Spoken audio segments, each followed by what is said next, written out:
Property में नुकसान की सबसे बड़ी वजह में से एक वजह एक रियल्टर का अनप्रोफेशनल होना है। प्रॉपर्टी एजेंट का इंतखाब कैसे करना चाहिए, एक रियल्टर को कैसा होना चाहिए, और जब भी प्रॉपर्टी परचेज करें तो आपको किन किन बातों का ख्याल रखना चाहिए ताकि आपको कल को उसमें नुकसान ना हो।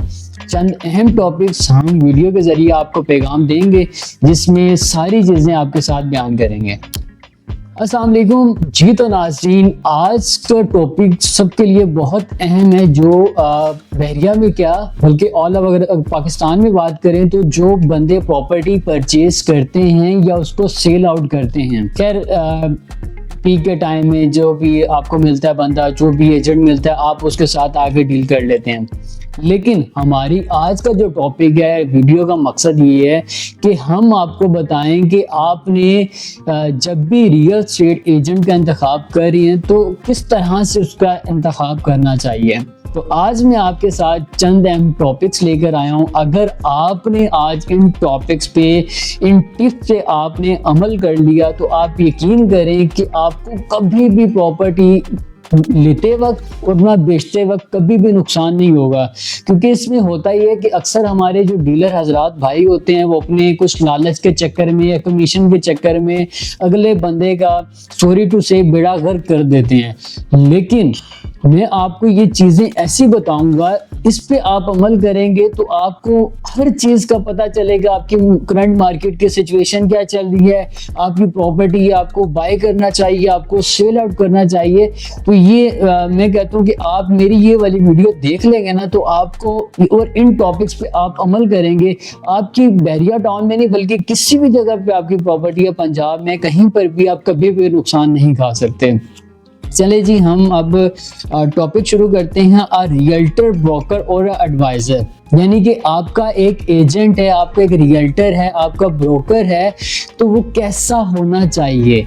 ठीक है, अब उसमें ये आ जाता है कि आपका फर्स्ट ये है कि आपका जो बंदा जिससे आप प्रॉपर्टी बाय कर रहे हैं तो क्या वो आपके माइंड के मुताबिक है, क्या वो आपको एक ऐसी प्रॉपर्टी दिलवा रहा है जो उस खुद भी पसंद कर रहा है। ठीक है, तो ये चीज़ बहुत अहम है, क्योंकि देखें वो चीज़ जो अपने लिए पसंद करे वो दूसरे के लिए पसंद करे, तो ये चीज़ मैं समझता हूँ कि एक रियल्टर के लिए बहुत बड़ी बात है।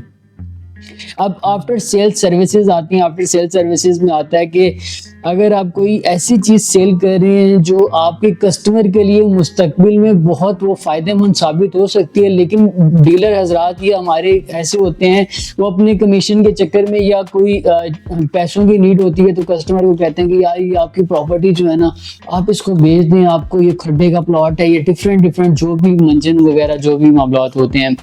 तो कभी भी ऐसे ना करें। मार्केट रिसर्च करके, उसके एनालाइज करके, सारी चीज़ें करके आप खुद भी, जाहिर सी बात है, अगर आपकी प्रॉपर्टी है तो आपको इस चीज़ का बेहतर पता होना चाहिए कि यार इस मुस्तकबिल में इसकी वैल्यू क्या होगी। ये चीज़ें आप अगर अमल कर लेंगे ना तो आपको कभी भी नुकसान नहीं होगा। अब इसमें आ जाता है कि जो रियल एस्टेट होता है, ठीक है, अब हमारे जो डीलर हजरात गुड कमीशन के चक्कर में जी आ जाते हैं और डिफरेंट क्लाइंटों को कह देते हैं।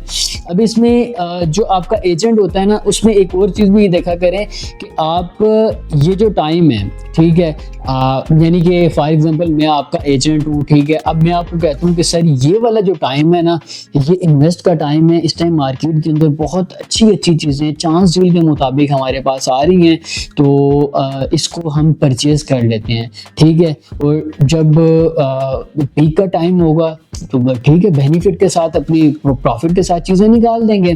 तो ये भी एक बहुत बड़ी चीज़ होती है। और प्रोडक्ट नॉलेज, ठीक है, आप ये भी देखा करें कि आप जिस बंदे से भी प्रॉपर्टी परचेज कर रहे हैं उसको उस प्रोडक्ट की नॉलेज है या नहीं, क्योंकि इस तरह से होता है बाज़ औक़ात के किसी भी चीज़ का पता नहीं होता। खैर वो आगे डील वैसे तो बन जाती है, लेकिन उस प्रोडक्ट नॉलेज का होना बहुत ज़रूरी है।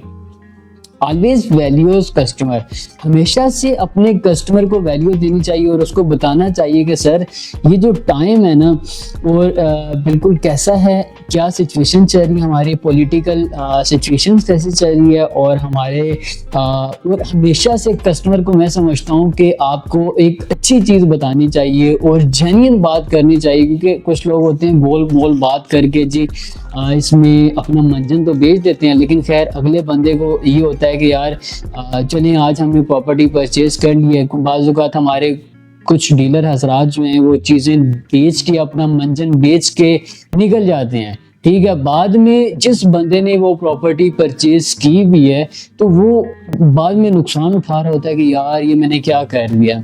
जब दोबारा से उस डीलर के साथ कॉन्टेक्ट करने की कोशिश करता है तो वो भाई आपके राब्ते में नहीं आते।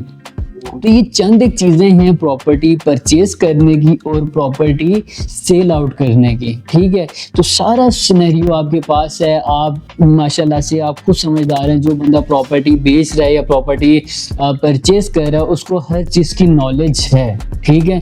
लेकिन वही चीज़ है ना कि उसको भी एक अच्छा एजेंट चाहिए होता है, अच्छा रियल्टर चाहिए होता है जो उसके मुताबिक चले, उसके मुताबिक उसको चीज़ दे और वो चीज़ दे जिसमें उसका बेनिफिट हो।